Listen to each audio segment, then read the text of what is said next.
हमारे बिजनेस को डेवलप करने में, क्योंकि ये प्रोडक्ट जिनके बारे में हम बात करने जा रहे हैं 60% बिजनेस वॉल्यूम वाले प्रोडक्ट हैं।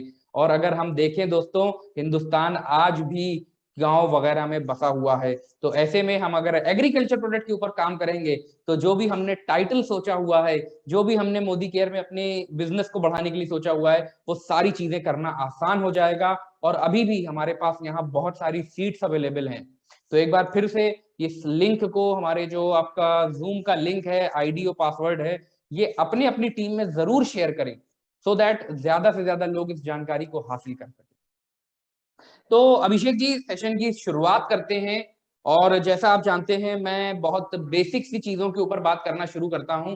तो सबसे जी बेसिक सवाल अगर मैं आपसे पूछूं अभिषेक जी, एग्रीकल्चर की आज के टाइम में हमारे देश में क्या स्थिति है? बिल्कुल सही। थैंक यू जिब्रान जी। सबसे पहले तो मैं ये कहना चाहूंगा, आपने जो ये सवाल पूछा है ये अपने आप में बहुत ही सोचने का विषय है और ये काफी गंभीर विषय भी है। हमने ये देखा है कि हमारे देश में कुछ भी हो, सबसे ज्यादा अगर समस्याएं कोई झेलता है तो वो किसान ही है, चाहे वो आर्थिक रूप से हो, चाहे वो सामाजिक रूप से हो, चाहे वो उसकी खुद की मानसिक रूप से। आज हम जिस प्रोडक्ट के बारे में बात करने जा रहे हैं, एग्रीकल्चर, जिस फील्ड के बारे में बात करने चाह रहे हैं, एग्रीकल्चर, ये 65, 70, 80% तक की हमारी भारत जनसंख्या के सीधे रूप से प्रभावित करता है, भारत जनसंख्या को। और अगर हम इन शॉर्ट समझे तो ये सिर्फ 60, 70 नहीं बल्कि 100% जनसंख्या को प्रभावित करता है। यानी कि हमारे लिए भी जरूरी है अन्न, हमारे लिए भी जरूरी है भोजन, मगर वो भोजन जो हम तक पहुंच रहा है उसका सिर्फ और सिर्फ एक ही माध्यम है, वो है किसान। किसानों की और कृषि की अगर मैं बात करूं अपने देश में, तो आप देख रहे होंगे कि हर साल हमारे देश में शहरीकरण बढ़ रहा है, जिसके कारण हमारी जो खेती की जमीन है, जो लैंड है, वो दिन प्रतिदिन कम होती जा रही है। और जैसे कि आपने सवाल पूछा स्थिति की, तो मैं आपको बता दूं आज किसान की स्थिति वो है जहां स्वतंत्रता के बाद एक किसान के ऊपर 15-20 लोगों की पेट भरने की जिम्मेदारी हुआ करती थी, आज वो बढ़कर 200 से 250 लोगों की हो चुकी। तो आप समझ लीजिए किसानों की क्या स्थिति है, कितने प्रेशर में वो खुद रहते हैं और किस तरीके से हमारी आज एग्रीकल्चर की कंडीशन होती जा रही है। जी sir. Absolutely, absolutely Abhishek ji, बिल्कुल आपने सही कहा कि अगर हम स्वतंत्रता के टाइम की बात करें तो एक किसान के ऊपर 15-20 लोगों के भरण पोषण की जो जिम्मेदारी हुआ करती थी, वो आज बढ़ करके 200-250 हो गई है। और किसान बिल्कुल के ऊपर प्रेशर बढ़ता जा रहा है। और बिल्कुल। एक चीज जो अभिषेक जी देखी गई है कि जो देश की इकोनॉमी, देश की जो जीडीपी होती है, वो कहीं ना कहीं निर्भर करती है हमारे बिल्कुल सर। एग्रीकल्चर के ऊपर, हमारे कृषि के ऊपर। तो अब ये जो स्थिति बिगड़ती चली जा रही है, ये शहरीकरण बढ़ रहा है, खेती योग्य भूमि धीमे धीमे कम होती चली जा रही है, तो जी ऐसे में ये हमारे लिए क्यों इंपॉर्टेंट है इस पॉइंट के ऊपर ध्यान देना, क्यों, कितना महत्वपूर्ण है हमारे लिए? बिल्कुल सही कहा जबरान जी। जैसे अभी आपने ही बताया कि पहली बात तो 60 से 70% जनसंख्या सीधे प्रभावित होती है। दूसरी बात, हमारे देश की इकोनॉमी में भी बहुत बड़ा रोल है एग्रीकल्चर का। तभी तो देखिए मानसून अच्छा होता है तो बहुत अच्छा हमारा बजट होता है, मानसून बिगड़ता है तो बजट बिगड़ जाता है। और आपने जैसे कहा कि क्यों जरूरी है, तो आप खुद अंदाजा लगाइए, हमारे जितने भी लोग यहाँ बैठे हैं चैट बॉक्स में लिख के बताइए। आज काफी हद तक लोग किसानी छोड़ भी रहे हैं, पहली बात तो ये। दूसरा, कृषि क्षेत्र कम हो रहा है। तो आज जितने भी किसान हैं उनके पास सबसे बड़ी प्रॉब्लम क्या है, इतनी कम जमीन में मैं हमारे देश के जितने भी लोग हैं सब तक भोजन पहुंचा सकूं, यानी कि अन्न पहुंचा सकूं। यानी कि जमीन तो कम है मगर पैदावार क्या चाहिए, जस्ट डबल। फसल की जो वृद्धि है वो कैसी चाहिए, जस्ट डबल। पौधों का अच्छा विकास जरूरी है। तभी तो देखिए एक किसान जब अपनी खेती करता है तो बच्चे की तरह उसका पालन पोषण करता है, चाहे वो सर्दी हो, चाहे वो गर्मी हो, चाहे वो पाला हो, चाहे वो बरसात हो, हर चीज से बचाता है। क्योंकि उसको मालूम है ये जो मेरी फसल जो इतनी कम जमीन में उग रही है ना, वो एक फसल नहीं है, वो 3 गुना फसल है। तो ऐसे में वो मजबूर है ज्यादा से ज्यादा फसल की पैदावार करने के लिए। तो ये बहुत इंपॉर्टेंट है। और साथ ही जो पेट भरना है लोगों का, वो तो है ही इंपॉर्टेंट। जी बिल्कुल बिल्कुल अभिषेक जी, और बल्कि मैं अभी कल परसों में एक कुछ डेटा देख रहा था, तो जी एक चीज जो मैंने देखी थी कि आज से तकरीबन अगर हम 100 साल पहले की बात करें, 1910, 1915, 1920 की बात करें, तो किसान हमारा खुशहाल था, किसान बिल्कुल फलता फूलता था, ज्यादातर लोग किसानी करते थे। और जब किसानी अच्छी होती थी तो हमारा जो देश का रुपया है ना, वो लगभग $100 के बराबर हुआ करता बिल्कुल था। सही कहा सर, बिल्कुल और सही कहा। आज की डेट में अगर हम देखें अभिषेक जी, जस्ट अपोजिट हो गया है। बिल्कुल आज $1 $80 के बराबर पहुंच चुका है। और उसकी वजह कहीं ना कहीं हमारे किसानों की परेशानियां हैं कि किसान हमारा खुशहाल नहीं रह पा रहा है, किसान फल फूल नहीं पा रहा है, जिसकी वजह से हमारे देश की इकोनॉमी, हमारे देश का जो रुपया है, वो भी कहीं ना कहीं गिरता चला जा रहा है। तो अभिषेक जी, अगला सवाल जो मैं आपसे पूछना चाहूंगा वो यही है कि कैसे हम अपने एग्रीकल्चर प्रोडक्ट्स की मदद से इस जो विकट स्थिति में हमारा इस टाइम देश है, या जो हमारे किसानों के साथ चैलेंजेस आ रहे हैं, उन चैलेंजेस को कैसे हम अपने एग्रीकल्चर प्रोडक्ट्स के थ्रू यूज करके बेहतर बना सकते हैं। ग्रेट, बिल्कुल सही पूछा जिब्रान जी। सबसे पहले तो मैं आपकी इसी बात को कहना चाहूंगा, जो आपने इतना अच्छा एग्जाम्पल दिया 1910 और 1912 के आसपास, बिल्कुल सही कह रहे हैं। दरअसल उस टाइम हमारे पास खेती की जमीन भी ज्यादा थी, तो खेती से जो हम लोग तो अपनी फसलों को वैसे भी सोना कहते हैं, इसीलिए तो भारत सोने की चिड़िया थी, क्योंकि सबसे बेस्ट एग्रीकल्चर और सबसे बेस्ट हमारे पास सीजन्स, हर चीज हमारे पास सबसे बेस्ट थी, फर्टिलिटी चाहे किसकी बात करिए। तो सोना ज्यादा था, सोने के एवज में ही करेंसी होती है।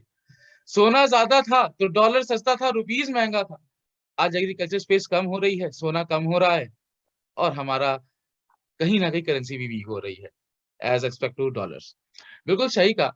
तो ये जो आपने बात कही कि कैसे हम अपने एग्रीकल्चर के प्रोडक्ट के माध्यम से एग्रीकल्चर की मदद करें, या मैं फिर आपके ही शब्दों में कहना चाहूंगा कैसे वापस से देश के सोने को और बढ़ाया जाए, जिससे कि हमारी इकोनॉमी करेंसी भी स्ट्रांग हो। तो इसमें मोदी केयर के प्रोडक्ट्स बहुत बहुत बहुत फायदेमंद है। और ये मैं नहीं कहता, मोदी केयर के प्रोडक्ट्स के बारे में भारत की बड़ी से बड़ी विश्वविद्यालयों ने हर एक फसल पे एग्रीकल्चर के हमारे मोदी केयर के सारे प्रोडक्ट्सों का उस पे प्रशिक्षण किया है, उन्होंने टेस्टिंग की है, और उन्होंने ये पाया कि ये जो मोदी केयर के प्रोडक्ट्स हैं, ये तो हर प्रकार की फसलों के लिए आवश्यक है। इनफैक्ट फसलों की जो अलग अलग अवस्था के अनुसार जो उनकी जरूरतें होती हैं, उनके लिए बहुत आवश्यक है। और साथ ही ये प्रोडक्ट्स कोई आम प्रोडक्ट्स नहीं है, क्योंकि इन प्रोडक्ट्स को खास मार्केट लीडर्स के द्वारा रिसर्च एंड डेवलपमेंट के द्वारा तैयार किया गया है। आज अगर आप इन एग्रीकल्चर के प्रोडक्ट्स को देखें जिब्रान जी, तो आपको पता चलेगा, ये चाहे वो जमीन हो हमारी, चाहे वो हमारे पौधे हो, चाहे वो हमारी बीज हो, इन सबके लिए पोषण प्रदान करने का काम करते हैं हमारे एग्रीकल्चर के प्रोडक्ट।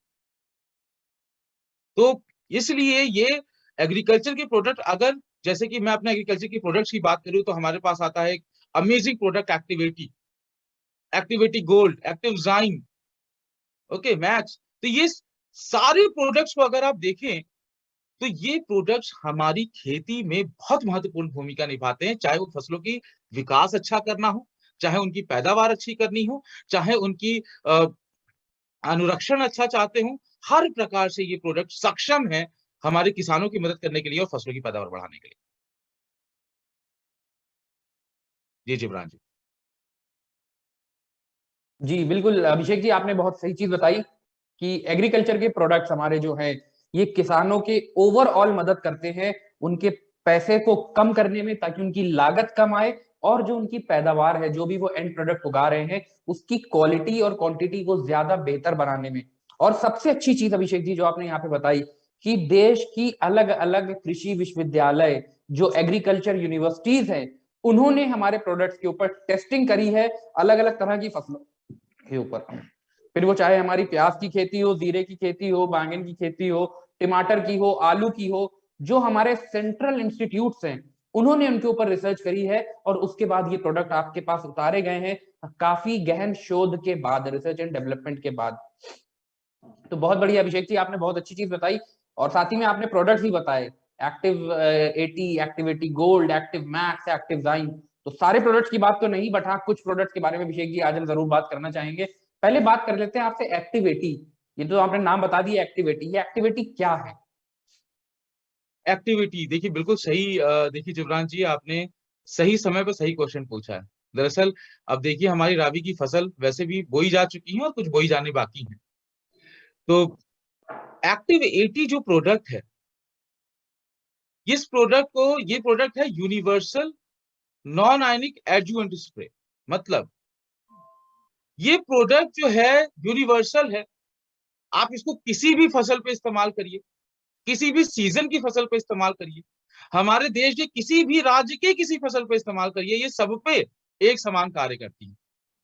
दूसरा, पानी में इस्तेमाल किया जाता है इसको अधिकतर, और अच्छी बात यह है कि पानी में घुलने के कारण भी ये अपने लक्षणों को नहीं खोता, ये अपने आप में टूटता नहीं है, ना किसी भी प्रकार से क्रिया करता है। और साथ ही इसे, चूंकि एडजुवेंट कॉन्सेंट्रेट है, तो एडजुवेंट कॉन्सेंट्रेट मतलब आप किसी ना किसी के साथ इस्तेमाल करें। तो कृषि क्षेत्र में इस्तेमाल होने वाले जितने भी उत्पाद हैं, उन सबके साथ आप एक्टिविटी को मिलाकर इस्तेमाल करें, क्योंकि एक्टिविटी अपने आप में तो शून्य है, मगर किसी भी प्रोडक्ट के साथ मिला देंगे तो, जैसे शून्य की एक बहुत अच्छी लक्षण होते हैं कि शून्य को जिस भी अंक के आगे लगा देंगे वो 10 गुना बढ़ा देगा, वैसे ही इसको आप किसी भी कृषि क्षेत्र में इस्तेमाल होने वाले उत्पाद के साथ मिलाते हैं तो ये उसकी कार्य क्षमता और कार्य शक्ति और प्रभावशालीता को 10 गुना बढ़ा देता है।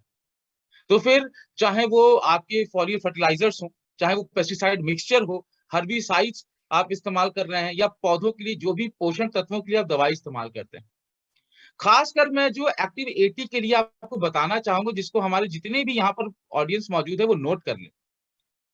एक्टिव 80 बहुत अच्छा एक्टिवेटर है, मतलब उत्प्रेरक है, यानी कि जिस भी आप उत्पाद के साथ मिला देंगे ये उसकी कार्य शक्ति को बढ़ा देगा। बहुत अच्छा वेटर है, यानी कि ये गीलेपन को बढ़ाने में मदद करता है, और साथ ही ये बहुत अच्छा स्प्रेडर है कि ये फैलाव को भी बढ़ाने में मदद करता है, यानी कि दवाई अच्छे से फैल भी सके, जरूरत की दवाइयां हो, चाहे वो सिंचाई हो, वेटर होने के कारण अच्छे से सोखे जा सके, इन सब में ये मदद करता है एक्टिव 80। जी बिल्कुल अभिषेक जी, आपने बताया एक्टिव 80 जो है एक universal non ionic spray adjuvant concentrate है, यानी कि एक ऐसा गाढ़ा सहायक जिसको हम किसी भी तरह की फसल में छिड़काव कर सकते हैं और ये अपने से छोटे कणों में टूटता नहीं। बिल्कुल। और दूसरी आपने इंपॉर्टेंट चीज बताई इसमें जो नोट करने वाली थी लोगों के लिए, एक्टिवेटर, वेटर और स्प्रेडर के तौर पे इसको हम यूज कर सकते हैं। बिल्कुल। अब अगला सवाल अभिषेक जी आता है, ये तो हमने एक्टिविटी की खासियतें जान ली, है क्या ये, अब ये काम कैसे करता है, इसके ऊपर भी जरा प्रकाश अगर डाल सके। जी जुबरान जी, बिल्कुल सही, क्योंकि सबसे ज्यादा जरूरत तो हमें यही जानने की है कि एक्टिविटी इतने सारे काम करता है तो करता कैसे। देखिए पहले तो मैं आपको ये बता दूं, एक्टिविटी का अगर आप इन सबके साथ प्रयोग करते हैं तो एक्टिविटी के प्रयोग करने के साथ साथ आप देखेंगे कि आपकी फसलों में बीमारी लगने की आशंकाएं कम हो जाएंगी, संभावनाएं कम हो जाएंगी, खरपतवार कम जमेगी, अच्छा विकास होगा और पौधों की शक्ति मजबूत होगी। काम ये करता कैसे है, तो देखिए जैसे कि मैंने आपको बताया, ये एक एडजुवेंट कॉन्सेंट्रेट है, किसी ना किसी उत्पाद के साथ मिला के इस्तेमाल करते हैं।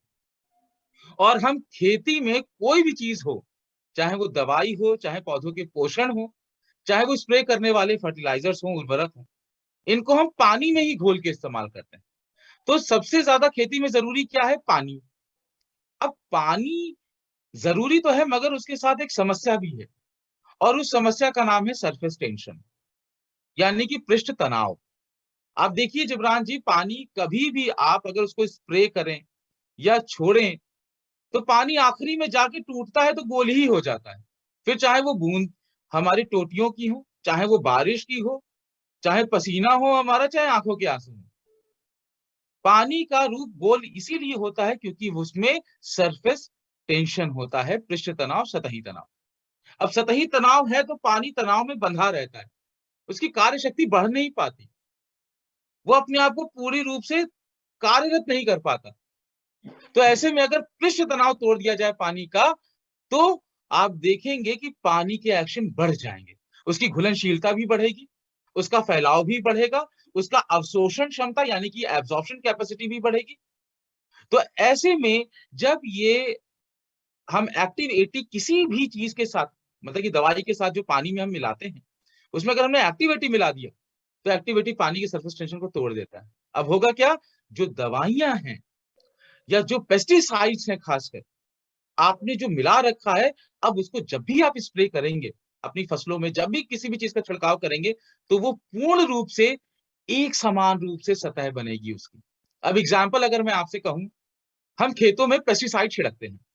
अब देखिए पेस्टिसाइड छिड़कते हैं तो अधिकतर पेस्टिसाइड बूंद के रूप में पत्तों पे, फूलों पे, फलों पे इकट्ठा हो जाते हैं। अब भाई बूंदे हैं उसकी, हवा चली तो बूंदे गिर भी गई। अब बूंदे गिर गई और जो थोड़ी बहुत बची कुची बूंदे हैं, कीटों ने हमला किया, जहां बूंदे हैं नहीं खाया, और जहां बूंदे नहीं थी वहां खा लिया। अब आप लोग बताइए मुझे, ऑडियंस में जितने भी लोग हैं, अगर फल फूल पत्तियां कीड़ों ने खा ली तो किसान, नुकसान किसका है ये? किसानों का। अब यही अगर जिब्रान जी हम एक्टिव 80 को, अगर हमने एक्टिव 80 को उसी टाइम पेस्टिसाइड में मिला दिया होता, तो आप देखते कि एक समान रूप से फैलाव होता पेस्टिसाइड का, चाहे फूल हो, फल हो, पत्ते हो, हर चीज पे। अब जाहिर सी बात है, कीट आए, कीटों ने देखा कि ये तो हर जगह पेस्टिसाइड छिड़के हुए हैं, तो उनको मौका ही नहीं मिला कहीं से खाने का। तो हुआ क्या, किसानों की फसल सुरक्षित हो गई। अब किसानों की फसल सुरक्षित हुई तो पैदावार अच्छी हुई, पैदावार अच्छी हुई तो जाहिर सी बात है किसानों का लाभ हुआ। अच्छा जिब्रान जी, एक चीज और भी मैं बताना चाहूंगा, ये जो एक्टिव 80 है, ये इसमें तो मदद करेगा ही, क्योंकि ये फैलाव को बढ़ा देगा एक समान रूप से। दूसरी चीज, ये सिंचाई में भी बहुत अच्छा काम करता है, क्योंकि मैंने आपको बताया बहुत अच्छा वेटर है। तो सिंचाई जब हम करते हैं तो जो पानी हमारा धूप के कारण, गर्मी के कारण उड़ जाता है, ये किसी और के खेत में चला जाता है, नहर में चला जाता है। तो ऐसे में आप देखिए, किसान बार बार सिंचाई करता है। अब बार बार सिंचाई करता है तो फिर क्या हुआ, किसानों का फिर नुकसान होता है, क्योंकि लागत बढ़ जाती है।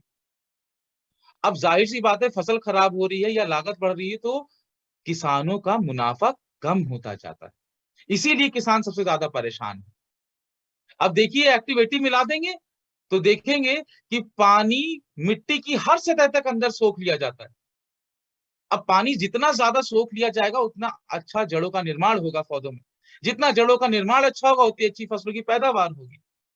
अब इन दोनों प्रक्रिया को अगर जिब्रान जी आप समझिए, तो अगर अच्छे से मेरे खेतों ने पानी सोख लिया, अच्छे से मेरी फसल सुरक्षित हो गई, तो मुझे बार बार उन चीजों को अप्लाई नहीं करना पड़ता खेती में, यानी कि फ्रीक्वेंसी कम हो जाती है।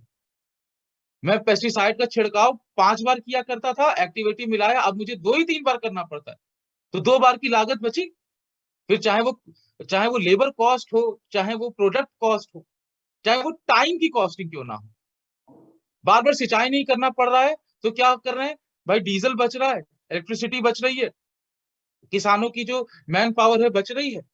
तो ये इस तरीके से लागत कम कर किसानों की प्रॉफिट को बढ़ा देता है। तो ये है activate. Perfect, perfect Abhishek ji, बहुत अच्छा आपने बताया।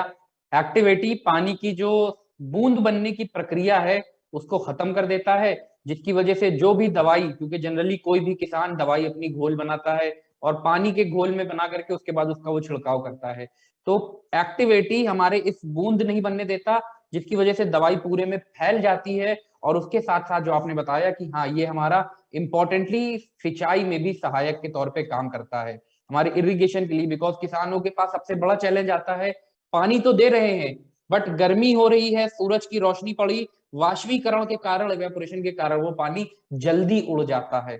तो ऐसे में उसको अंदर की परतों तक पहुंचाने में और लंबे समय तक रोकने में कहीं ना कहीं मदद करता है हमारा एक्टिविटी। बिल्कुल बिल्कुल। अब अभिषेक जी एक और सवाल आता है कि ये समझ में तो आगे हमको फायदेमंद है, हम हर किसान को जाकर के बताएंगे, बट एक चीज आती है कि एक्टिविटी काम कैसे इस्तेमाल में लेना चाहिए, उसका आइडियल तरीका क्या है इस्तेमाल में लेने का?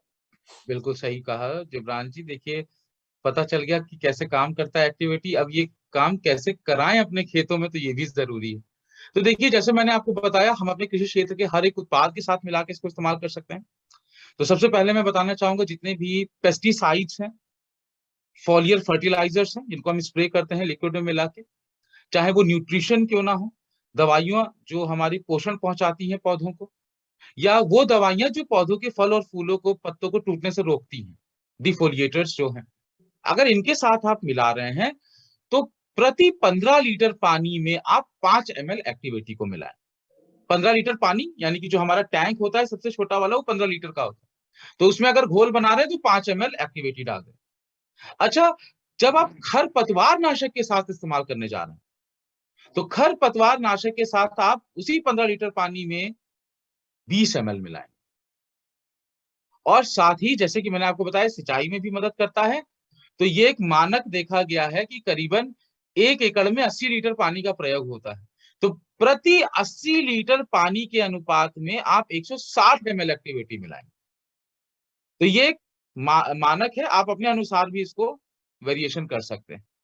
तो ये है तरीका। एक बार अगर आप शेयर करके दिखा भी सके लोगों को, अगर उसकी वो स्लाइड अगर आप शेयर करके दिखा सके तो थोड़ा सा लोगों को समझना ज्यादा आसान हो जाएगा कि कैसे इस्तेमाल करना है। थ्योरेटिकली तो आपने बता दिया। मैं आपको जब तक आप शेयर कर दीजिए अभिषेक जी। मीनवाइल एक सवाल और आ रहा है सर लोगों का कि घर के पौधों में, जो घर में गमले उगाते हैं, क्या उसमें इस्तेमाल कर सकते हैं?